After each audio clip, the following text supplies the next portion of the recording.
आज मैं बात करूंगी कि कितना ज़रूरी है अपनी फैमिली हिस्ट्री को जानना कि मेरी फैमिली में प्रीमेच्योर ओवेरियन इनसफिशिएंसी पाई जाती है।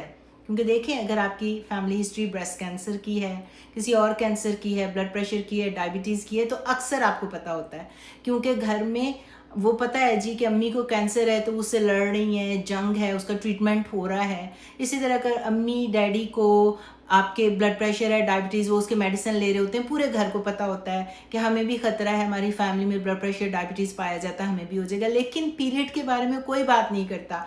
अगर अम्मी को प्रीमेच्योर ओवेरियन फेलियर 40 साल से पहले हो भी गया था, उनकी माहवारी ख़त्म भी हो गई थी, तो वो उन अलामात के साथ ज़िंदा हैं या उसको नेचुरल समझ रही हैं, और वो अपनी बेटियों को बताती नहीं है कि भाई प्रीमेच्योर ओवेरियन इनसफिशिएंसी हमारी फैमिली में पाई जाती है। कितनी बड़ी ख़तरनाक बात है ये। अगर आपकी बहन को है, आपकी खाला को है, आपकी माँ को है, it runs in your family, लेकिन कोई डिस्कस नहीं करता। इसको जानना क्यों ज़रूरी है? क्योंकि प्रीमेच्योर ओवेरियन इनसफिशिएंसी पूरी दुनिया में पहले 1% था, अब ग्लोबल इंसिडेंस बढ़ते बढ़ते ये 3% हो गया। लेकिन अगर आपकी फैमिली में है तो इसका मतलब है कि 5% से लेके 15% का खतरा है कि आपके भी पीरियड 40 साल से पहले ख़त्म हो जाएंगे। कभी कभी पता भी नहीं होता पीरियड ख़त्म हो जाते हैं। मेरे ऑफिस में पेशेंट आते हैं जिनके पीरियड आहिस्ता आहिस्ता पहले ख़राब हो रहे होते हैं, फिर एकदम उनको मेनोपॉज हो जाता है। हम उनका ब्लड टेस्टिंग कराते हैं तो पता चलता है जी कि मेनोपॉज हो गया। फिर वो खवातीन कहती हैं कि अल्लाह का शुक्र है मैंने बच्चे बना लिए थे, मेरे 4 बच्चे हो गए, मुझे तो पता ही नहीं था कि मेरे 40 साल में ही पीरियड ख़त्म हो जाएंगे।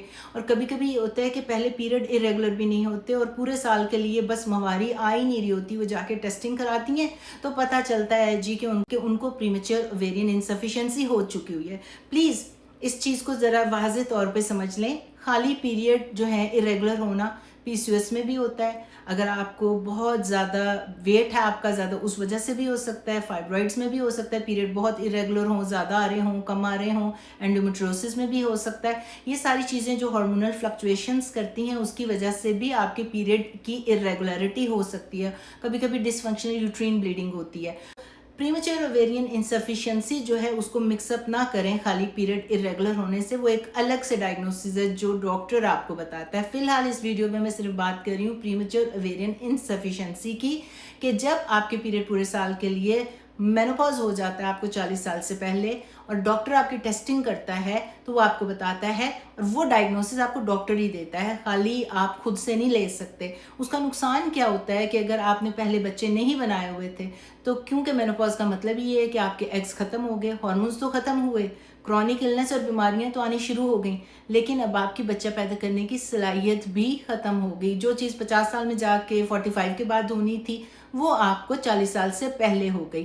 फैमिली हिस्ट्री इसलिए भी जाननी ज़रूरी है क्योंकि प्रीमेच्योर ओवेरियन फेलियर में ऑटोइम्यून डिजीज़ का खतरा भी होता है। अगर आपको हाशिमोटोज़ थायराइडाइटिस है, एसएलई है, कोई और ऑटोइम्यून चल रहा है, तो प्रीमेच्योर ओवेरियन इनसफिशिएंसी भी in some cases is considered autoimmune. तो इसकी वजह से उनका लिंक प्रेजेंट है। तो आप अगर प्रीमेच्योर ओवेरियन इनसफिशिएंसी हुई है तो देख लें, डॉक्टर आपको दूसरी डिजीज़ को भी चेक कर लेगा कि कहीं वो साथ तो नहीं चल रही। और कभी कभी जो जेनेटिक प्रीडिस्पोजिशन होती है उसमें जेनेटिक म्यूटेशन हुई होती है आपके अंदर, फ्रेजिल एक्स म्यूटेशन या टर्नर, ये डायग्नोसिस भी डॉक्टर ही आपको देगा। और कभी आपकी सिर्फ फेमिलियल हिस्ट्री होती है, फैमिली में रन कर रहा होता है, लेकिन जेनेटिक म्यूटेशन नहीं होती उसमें। जैसे कि मैंने आपको बताया, प्रीमेच्योर ओवेरियन इनसफिशिएंसी या फेलियर किसी भी वजह से हुआ हो, 40 साल से पहले अगर आपको मेनोपॉज हो गया है तो डॉक्टर इन सारी चीज़ों को चेक करके देख लेगा। Chronic illnesses, osteopenia, osteoporosis, Alzheimer disease, और जो आपका दिल का दौरा, अटैक पड़ना, स्ट्रोक होना, और कैंसर्स का जो सारा खतरा होता है, ब्रेस्ट कैंसर का बढ़ जाता है ना मेनोपॉज में। तो क्रॉनिक इलनेसेस तो टाइम से पहले स्टार्ट होंगी, लेकिन बच्चा पैदा करने की सलाहियत भी ख़त्म होगी। तो इसकी वजह से अपनी फैमिली हिस्ट्री को जानना बहुत ज़रूरी है। अगर आप माँ हैं, आप आंटी हैं, खाला हैं, बड़ी बहन है, तो यह आपका फ़र्ज़ है कि जो छोटी बच्चियाँ जिनकी अभी शादियाँ नहीं हुई उनके साथ बैठ के अपनी माहवारी की, अपनी पीरियड को डिस्कस करेंगे, कब स्टार्ट हुए थे, पीरियड का पैटर्न क्या है, और पीसीओएस है या कोई और बीमारी है। लेकिन अगर आपके अंदर प्रीमेच्योर ओवेरियन फेलियर का खतरा था तो उनको बताएं कि it runs in our family. तो आपका भी खतरा अब आम 3% नहीं है, 5% से 15% तक हो गया। और अभी तो उन्होंने शादियां करनी है, बच्चे बनाने हैं और इतनी ज़िंदगी के फैसले करने हैं। तो थोड़ी सी फैमिली हिस्ट्री पता होगी ना तो फैसले अच्छे तरीके से कर सकते हैं। तो शर्माए मत, घबराए मत, अपनी बच्चियों से अपनी मेंस्ट्रुअल हिस्ट्री, अपनी पीरियड, माहवारी की और जितनी भी ये प्राइवेट चीज़ें होती हैं, पर्सनल बातें होती हैं, वो बाहर से जाके गलत इन्फॉर्मेशन मत लें। माँओं का और बहनों का फ़र्ज़ है, अगर वो बड़ी हैं और समझदार हैं, कि जो आने वाली जनरेशन छोटी बच्चियां हैं उनको ये नॉलेज दें, और अगर उनको खुद नहीं पता तो take them to a right doctor, ताकि वो कमरे में बैठ के जितने भी उनके क्वेश्चन आंसर हैं, सेक्सुअल हेल्थ के, इमोशनल हेल्थ के, फिज़िकल हेल्थ के, मेंस्ट्रुअल हिस्ट्री के, सारी चीज़ें खुल कर वो अपने डॉक्टर से डिस्कस कर सकें।